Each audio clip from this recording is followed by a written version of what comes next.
akira ihumure rikomeye wagenewe kuri uyu munsi. Iki kiganiro ihumure kivuga ku buzima bw'umuntu ukomeye, tugahera mu itangira rye kugeza aho ageze ubu. Ubushize twavuze ku muhanzi Meddy, nanone twaje n'umuhanzi Chris Easy tuzi nk'umuhanzi ukomeye cyane mu Rwanda uri uyu munsi. Reka nkumvishe uburyo bwose yagerageje byanga, ariko kuri uyu munsi Imana yamushyize hejuru. Abamusekaga ubu nibo bafana. Niwakira ihumure mwana w'Imana. Uri tayari? Ko numva umwuka udasohoka. Urasohoka. Okay, twagiye tangira. Nkukabye igitero nyiti by'isapari intama, nkurira ingofero ndi umusitari mwiyijyana na confidence nyinshi nk'umutwaro ushoje intambara, ukeneye gutoza bakamuhika bakambara. Ninjye mu rapero ujya uririmba mu bukwe, ntabyo ibikoresho wapigenda cyari fresh mu mutwe, wapigenda turika. So no for me. Rukundo ko wagira ngo ntago waje mu marushanwa. Nguhe andi mahirwe, ushobora gukora ikindi kintu gitandukanye.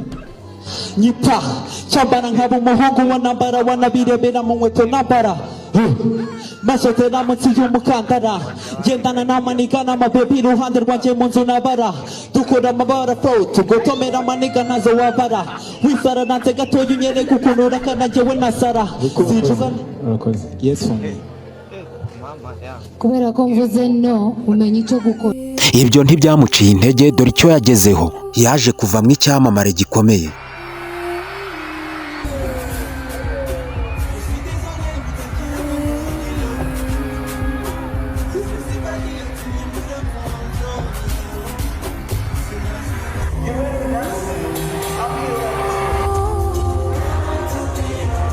Yaragerageje cyane ariko banga kumuha amahirwe. Ntago yacitse intege, ahubwo yakomeje guhatiriza kugeza ubwo ageze ku musaruro yifuza. Ubu ni icyamamare gikomeye gishobora gukora igitaramo mu Rwanda kikarebwa n'abantu benshi. Ntago ari mu Rwanda gusa, no hanze y'u Rwanda. Ibi ngibi bigusigiye iki? Ibi ngibi nge birankomeje, binyeretse ko ningerageza cyane nzagera ku cyo nifuza. Imana iti udakora ntakarye. Ese ufite iki mpereho? Icyo dufite ni umuhate wo gukora ibyo twifuza kuzaba byo. Niba ufite icyo, ongeraho kwima amatwi abaguca intege. Hari aho uzagerageza cyangwa se ukapurayinga usaba akazi bikanga, ndetse bakaguca intege ko ntacyo ushoboye. Nyamara hari abazaguha amahirwe ku munsi umwe, maze ukerekana icyo ushoboye ku rwego rwo hejuru. Muri biriya bihe hari abacaga Chris Easy intege, nyamara uyu munsi ari we mujyanama wabo, ndetse ari nawe bareberaho ibyo bakora kugira ngo batere imbere. Imana niyo idushyigikira muri byose. Niba wizera ko Yesu ari we gushyigikira mu byawe, ukaba wemera ko ari umwana w'Imana waremye byose tubona muri iyi minsi, ari nawe ubiho uwashatse, andika amena. Kanda like kuri iyi video, following iyi page kugira ngo ujye ubasha kumva ibiganiro nk'ibi.